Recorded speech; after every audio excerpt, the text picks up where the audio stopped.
Hello नमस्कार दोस्तों, स्वागत है आप सबका पसंदीदा यूट्यूब चैनल में। दोस्तों आज की वीडियो में हम बात करेंगे सुपरस्टार प्रमोद प्रेमी यादव जी के आने वाले अपकमिंग सॉन्ग के बारे में। तो गाइस आप लोग वीडियो को लास्ट तक देखेंगे तभी समझ पाएंगे कौन से चैनल से प्रमोद प्रेमी यादव जी के गाने को आ रहा है। तो भाई लोग वीडियो को शुरू करते हैं और जान लेते हैं गाने के बारे में।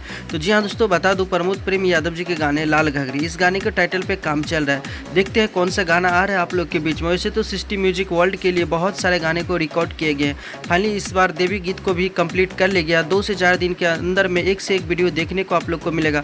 और कल एक ब्लास्ट लेवल का पोस्टर आ रहा है। दोस्तों बता दूं आज चौथा दिन चल रहा है, प्रमोद प्रेमी यादव जी का अभी भी कोई पोस्टर नहीं आया। तो मिलते हैं फिर से नए अंदाज में नए वीडियो के साथ, तब तक के लिए बाय बाय, टेक केयर। सिस्टी म्यूजिक और प्रमोद प्रेमी इंटरटेनमेंट के लिए 2 गाने को शूट किया गया। फाइनली एक में महिमा सिंह नजर आएंगे और एक में अनीसा पांडे।